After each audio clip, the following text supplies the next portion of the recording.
नमस्कार, सत श्री अकाल, राम राम, साखम पगड़ी, वड़कम, प्रणाम। आप सभी को ऑल टेक मीडिया में फिर से स्वागत है। मैं आपकी होस्ट गायत्री देवी आए हैं बहुत ही अच्छी खुशखबरी लेकर। पर आगे बढ़ने से पहले प्लीज लाइक, सब्सक्राइब और शेयर करना नहीं भूलिएगा। और अगर आप मेरी मदद करना चाहते हैं, मेरा सहयोग करना चाहते हैं, तो यूपीए स्क्रीन के ऊपर है और सभी लिंक्स डिस्क्रिप्शन बॉक्स में। मनीष चौधरी हमारे साथ जुड़े हुए हैं। मनीष, कनाडा से एक बहुत बड़ी न्यूज आ रही है एंड दैट रिफ्लेक्ट्स कि शायद कनाडा और भारत के बीच में कुछ चीजें ठीक हो जाएं। वो जो एक खालिस्तानी डस्टबिन ट्रूडो थे, उनको तो निकालकर बहुत पहले ही फेंक दिया गया था, बट उससे भी आगे एक बड़ी डेवलपमेंट आई है। जी, over to you. Thank you Gayatri ji, और आपके सभी दर्शकों को भी मेरा प्रणाम। कनाडा से जब अभी तक हम लोग काफी सारा चीज डिस्कस किया और पूरा एक साल भारत में एकदम वो हॉट टॉपिक रहा है कनाडा और ट्रूडो। लेकिन अभी जो उन दोनों उस हॉट टॉपिक को जो कूल डाउन करने के लिए आए हैं, उनका नाम है मार्क कार्नी। मार्क कार्नी का मैं एक सिंपल एक लाइन अगर या दो लाइन का इंट्रोडक्शन बोलूं, वो क्योंकि बहुत इंपॉर्टेंट है उनका इंट्रोडक्शन ये समझने के लिए कि मैं क्यों ये बोल रहा हूँ या हम लोग क्यों ये डिस्कस कर रहे हैं कि शायद ये थोड़ा सा गुड न्यूज है। उसका कारण है मार्क कार्नी टिपिकली वो एक पॉलिटिशियन या ऐसा पॉलिटिकल बैगेज लेकर के नहीं आ रहे हैं। वो बैंक ऑफ कनाडा का गवर्नर तब थे जब 2008 का फाइनेंशियल क्राइसिस था, और वो बैंक ऑफ इंग्लैंड का गवर्नर तब रहे जब ब्रेग्जिट चल रहा था वहां पर। और थोड़ा सा जब भी ब्रेग्जिट या ऐसा सिचुएशन होता है तो इकोनॉमिक टर्मोइल का मैं वो हाईलाइट करूंगा जो वहां भी चल रहा था। संभव उनको क्रेडिट डिस्क्रेडिट, जब भी आप ऐसे सिचुएशन में रहेंगे तो आपको थोड़ा क्रेडिट और डिस्क्रेडिट दोनों मिलेगा। लेकिन ओवरऑल वो एक में ऐसा इंसान का वहां पे जिक्र करूंगा जिसका थोड़ा सा बैकग्राउंड है इन हैंडलिंग थिंग्स सेंसिबली। अगर मैं उसको एक लाइन में बोलूं, जो मैं बोलना चाह रहा था कि वो प्रैग्मेटिक तरीके से चीजों को हैंडल करेंगे, और जो कि मुझे लगता है भारत के लिए या भारत कनाडा का जो रिश्ता है उसके लिए बहुत इंपॉर्टेंट है। क्योंकि अभी तक जो इससे पहले थे, जो इनके प्रेडिसेसर जस्टिन ट्रूडो ने इसको पूरा का पूरा एक अपना भारत और कनाडा का जो रिश्ता है अपना पॉलिटिकल मैन्यूवरिंग का ये चेस बोर्ड बना लिया था कि कैसे वो इस चीज को यूज करेंगे अपने पॉलिटिकल गेन के लिए। लेकिन मार्क कार्नी नाम मैं बार बार बोल रहा हूँ सो दैट हमें याद रखना पड़ेगा, क्योंकि वो कनाडा के पीएम डेजिग्नेट हैं, वो चुने गए हैं, अभी उनका शपथ ग्रहण होगा। और जब वो शपथ ग्रहण होने से पहले उन्होंने अपने विक्ट्री स्पीच में कहा कि मुझे भारत के साथ जो संबंध है उसको ठीक करना है, उसको डीपॉलिटिसाइज करना है। ये वर्ड जो मैं बोल रहा हूँ डीपॉलिटिसाइज, उसका बहुत इंपॉर्टेंट यहाँ पे कॉन्टेक्स्ट है। वो ये है कि जो अब कनाडा और भारत के रिलेशन में सबसे बड़ा रोल वहां का प्ले करता है इंडियन डायस्पोरा, और उसके साथ एक और चीज जो कि पिछले 3-4 साल में बहुत उभर के निकला है, वो है खालिस्तान। जिस तरीके से जस्टिन ट्रूडो के एडमिनिस्ट्रेशन में खालिस्तानियों ने भारत के अगेंस्ट वहां पे कनाडा में जिस जिस तरह की एक्टिविटीज की हैं, चाहे ब्रैम्पटन में हिंदू मंदिर पे अटैक हो या और सीक्वेंस ऑफ एक्टिविटीज, वो भारत और कनाडा के रिश्तों में बहुत बड़ा दरार ला चुका है, जैसा इससे पहले लगभग लगभग कभी नहीं हुआ था। एक बार और वो हुआ था जिसमें ट्रूडो के जो पिताजी थे वो प्राइम मिनिस्टर थे उस टाइम पे। अब यहाँ पे लोगों का क्वेश्चन आएगा कि मार्क कार्नी आप बोल रहे हैं इतने बड़े रिफॉर्मिस्ट बन के आएंगे, इतना बड़ा चेंज करेंगे, वो कैसे करेंगे? मैं एक चीज और बता दूं, मैं कोई बहुत बड़ा मैं चांद और सितारा यहाँ पे नहीं प्रॉमिस कर रहा हूँ, एक्सप्लेन कर रहा हूँ कि वो करने वाले हैं, क्योंकि वो उसी पार्टी से आ रहे हैं जिस पार्टी से जस्टिन ट्रूडो थे। ओनली थिंग कि मार्क कार्नी के साथ क्या चीज अलग है as compare to Justin Trudeau, वो ये है कि वो एक पॉलिटिकल बैगेज या ऐसा बहुत बड़ा से पॉलिटिकल मैन्यूवरिंग और उसके लिए वो नहीं आ रहे हैं। उनको 86% वोट के साथ उनका पार्टी ने उन्हें चुना है कि वो कनाडा को ये जो पॉलिटिकल और इकोनॉमिकल टर्मोइल से जार गुजर रहा है कनाडा, जिसमें कि उनके relations with countries like India और यूएस है एट वन फ्रंट जो चैलेंज हो रहा है, और उनके इंटरनल सिक्योरिटी, इंटरनल इकोनॉमिक्स सब जो है वो अभी धाराशाही हुआ हुआ है। जिस तरीके से आप खालिस्तान का सिचुएशन वहां पे देखें, या फिर वहां पे आप इमिग्रेशन का केस देखें, या फिर वहां पे आप इन्फ्लेशन का सिचुएशन देखें, जो महंगाई जिस तरीके से बढ़ रहा है, वो सारा चीज अभी कनाडा मतलब वो ऐसा है था ना कि जो बोला जा रहा है कि कुछ स्टेट जो फेल्ड स्टेट के कैटेगरी में जाएंगे उसमें जा रहा है। और बार बार इसलिए उसको जो डोनाल्ड ट्रंप भी बोल रहे हैं। ये तो पुराना गार्बेज था। नया वाला जो है वो तो बॉर्डर के साथ ही खड़ा हुआ है। ट्रम्प। बिल्कुल बिल्कुल, वो उसी पे मैं आ रहा था गायत्री जी कि वहां पे सबसे बड़ा भी इनका जो एक नया इश्यू हुआ है जिसमें देखना पड़ेगा, वो ये है कि ट्रंप जो बार बार बोल रहे हैं कि मैं इसको 51st स्टेट बनाऊंगा, उसमें सबसे बड़ा कंट्रीब्यूटर जस्टिन ट्रूडो है। क्योंकि जस्टिन ट्रूडो का खुद का जो पोजिशनिंग या ब्रांडिंग या जिस तरीके से उन्होंने जो हैंडल किया है, वो आप खुद अगर कमजोर दिखो, खुद अगर जोकर दिखोगे, तो सामने वाला आपको कैप्चर करने का कोशिश करेगा। एक सिमिलर एग्जांपल यूक्रेन है। अगर आप देखें क्यों ऐसे यूक्रेन के साथ डील हो रहा है, क्योंकि जिस तरीके से यूक्रेन के प्रेसिडेंट यूक्रेन को डील कर रहे हैं, वर्ल्ड स्टेज पे प्रेजेंट कर रहे हैं, राइट।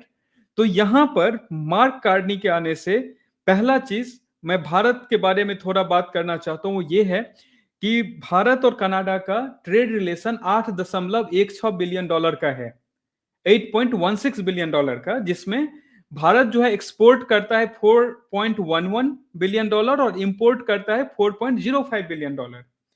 अब भारत के लिए कनाडा, ये जो मैं बोल रहा हूं बहुत इंपॉर्टेंट है, भारत के लिए कनाडा 18वां सबसे बड़ा ट्रेडिंग पार्टनर है, लेकिन कनाडा के लिए भारत जो है वो उनका 10वां लार्जेस्ट ट्रेडिंग पार्टनर है।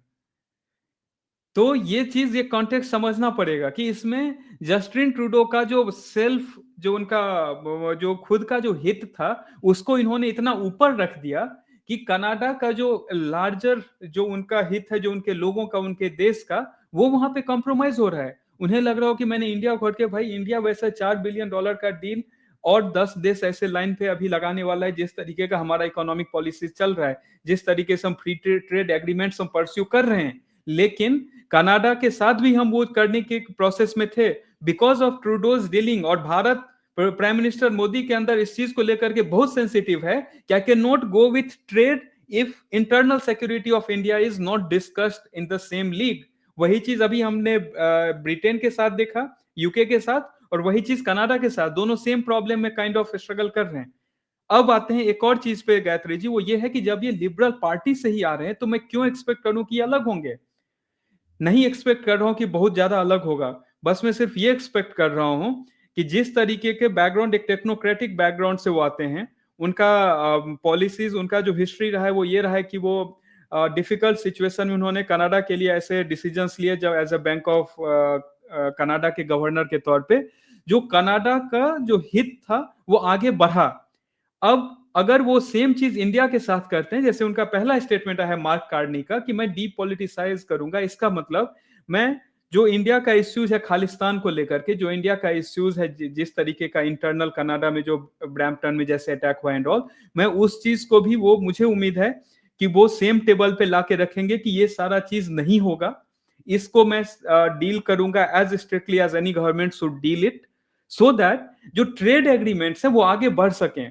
क्योंकि अभी जिस तरीके का कनाडा में इन्फ्लेशन का प्रॉब्लम है, सोचिए इंडिया वहां का सबसे बड़ा, one of the largest pharmaceutical का कनाडा इंडिया से इंपोर्ट करते हैं, इंडिया एक्सपोर्ट करता है। तो सोचिए कि आपके दवाई पे भी वो महंगाई का मार जाने वाला है, कपड़े पे भी वो महंगाई का मार जाने वाला, अगर इंडिया वहां नहीं करता है तो ये सारा चीज जब वहां पे होगा, और एक देश जो कि ऑलरेडी इन्फ्लेशन से गुजर रहा है, वहां पे लोगों के रहने के लिए घर जो है वो इधर बहुत महंगे हैं या फिर नहीं अवेलेबल हैं। तो ये सारा सिचुएशन से जब एक कंट्री निकल रहा है और एक प्राइम मिनिस्टर वहां पे आ रहा है जिसका की हिस्ट्री रहा है इस सारे सिचुएशन को डील करने के लिए, तो डेफिनेटली वो प्रायोरिटाइज करेंगे कि मैं इस सारे केसेस को बीट, कि इंडिया के साथ में ट्रेड रिलेशंस को कैसे नॉर्मलाइज करूं, उस ट्रेड कैंसिल करने का जो लार्जर इंपैक्ट था उसको मैं कैसे मतलब सॉल्व करूं, सो दैट कि हमारे देश का जो इंटरनल इकोनॉमिक इश्यूज जो इससे मतलब इम्पैक्ट हो रहा है वो रिजॉल्व हो। दूसरा चीज यहाँ पर एक और आता है, वो है बहुत बड़ा चीज है कि वहां कनाडा में भारतीय जो विद्यार्थी, वो 40% उनके टोटल जो फॉरेन स्टूडेंट्स हैं उसको कंस्टिट्यूट करते हैं। और अभी जो वीजा सस्पेंशन हुआ, वो उनका बहुत बड़ा इकोनॉमिक रन होने का भी एक माध्यम है। क्योंकि सोचिए कनाडा में आप कोई भी कोर्स करते हैं, एक साल का ऑन एन एवरेज भारत से लगभग लगभग, या कोई भी देश से, वहां से 1 करोड़ के आसपास आप रुपया खर्च करते हो, 1 करोड़ रुपया। तो सोचिए कि 40% अगर एक देश से है, और आप इस तरह के वीजा रिस्ट्रिक्शंस, डिप्लोमेट को आपने एक्सपेल कर दिया, और इंडिया ने भी रिटेलिएटरी मेजर लिया, तो वो तो कनाडा से बाहर जाएगा, वो जो इनफ्लो है वो तो इंपैक्ट होगा। तो जस्टिन ट्रूडो को ये सिर्फ खालिस्तान और प्रो खालिस्तानी थॉट से दिख रहा था। मुझे लग रहा है कि जब मार्क कार्नी जब यहाँ पे आ रहे हैं, तो वो इसको देखेंगे इकोनॉमिक पावर की तरह से, कि इकोनॉमिक पावर मतलब मैं बात कर रहा हूँ कि इकोनॉमिक एक्टिविटीज की एंगल से, और उसको रिजॉल्व करने के लिए जो स्टेप लेना पड़ेगा, चाहे वो खालिस्तान और इस सब से रिलेटेड हो, तो वहां पे वो स्टेप लेंगे। तो भारत के लिए 3 एंगल, जो यहाँ के लोग जो वहाँ जाते हैं एज एन स्किल्ड लेबर, यहाँ से जो भारत जो एक्सपोर्ट करता है, जो कि डेली दिनचर्या का बहुत इंपॉर्टेंट पार्ट है, अपैरल्स एंड दूसरा आई मीन फार्मास्यूटिकल्स। और उसके बाद जो खालिस्तान वाला मुद्दा है, मुझे लगता है कि मार्क कार्नी का और सारा चीज एक दूसरे से कहीं ना कहीं इंटर रिलेटेड है, तो वो इस चीज पे एक्ट करेंगे। दैट्स वाई उनका पहला स्टेटमेंट था कि मैं लाइक माइंडेड, मतलब जो डेमोक्रेटिक कंट्रीज हैं, जो इस तरीके का ग्रोइंग इकोनॉमीज हैं, मैं उसको साथ में लेकर के आऊंगा, इंडिया के साथ में रिलेशन को नॉर्मलाइज करूंगा, डीपॉलिटिसाइज करूंगा। तो मुझे लग रहा है कि ये शायद सही डायरेक्शन में मूव करना चाहिए, इवन दो वो सेम इससे आते हैं और उनके ऊपर भी प्रेशर है। उनके ऊपर प्रेशर ये है गायत्री जी, ये जो मैं समझा, दूसरा पार्ट इसमें मैं समझाना चाह रहा हूँ, ये है कि जो कंजर्वेटिव पार्टी है, जिसको जनरली हम बोल रहे हैं कि इंडिया के फेवर में बोलने वाली पार्टी है, जब निज्जर का केस हुआ था तो वहां उसके जो लीडर है वो हमारे फेवर में स्टेटमेंट दिया था कि ऐसा कोई प्रूफ नहीं है जिसको जस्टिन ट्रूडो पब्लिकली बोल करके खराब कर रहे हैं, वो भी उनके अगेंस्ट में है मार्क कार्नी। तो वो जो सब इश्यूज को ला करके डायस्पोरा को, या Indian I mean Indian sentiment हो या कनेडियन सेंटीमेंट हो, उसको वो अप करेंगे। तो मार्क कार्नी ये भी कोशिश करेंगे, क्योंकि ऑलरेडी ये पार्टी लिबरल पार्टी का रेटिंग्स डाउन है, कि मैं कैसे उस सारे प्रॉब्लम्स को भी मैं सॉल्व करूं जो भी मुझे टेन्योर मिला है छोटा सा।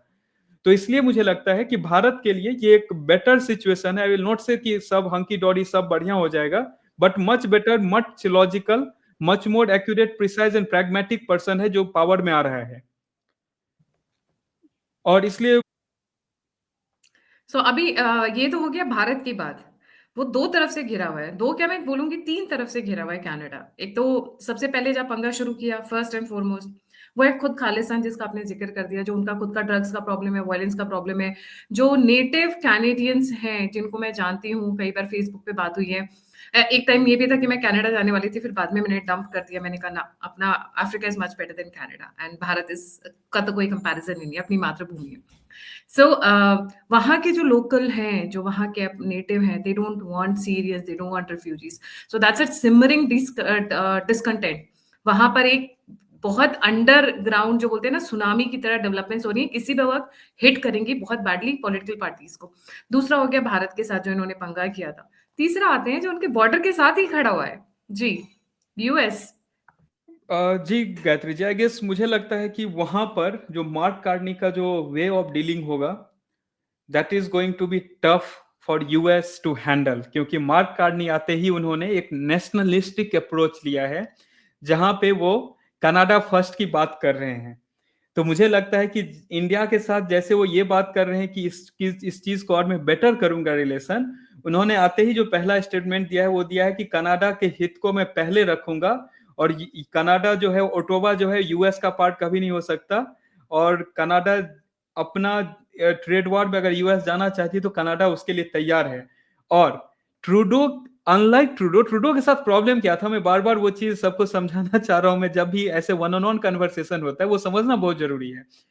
ट्रूडो का वो चीज था कि जैसे आप भारत में भी हमारे एक नेता हैं जो कभी अध्यादेश फाड़ देते हैं, कभी वो ड्रोन का एक्सपर्ट बन जाते हैं, कभी वो कुर्ता पीछे खींच करके हाथ पे बोलना चालू कर देते हैं। तो वैसे ही ट्रूडो का प्रॉब्लम क्या है ना, कि वो पॉपुलिस्ट मूव, जो कि अरे इमीडिएटली मुझे शॉर्ट टर्म गेन, क्या मुझे मीडिया में पॉपुलर बना देगा, क्योंकि वो खुद मीडिया पर्सनालिटी रह चुके हैं। तो ट्रूडो का वैसा मूव था। अभी जो वहां पे पावर में है, या जो और लोग अपोजिशन पार्टी में हैं, they are full time politicians.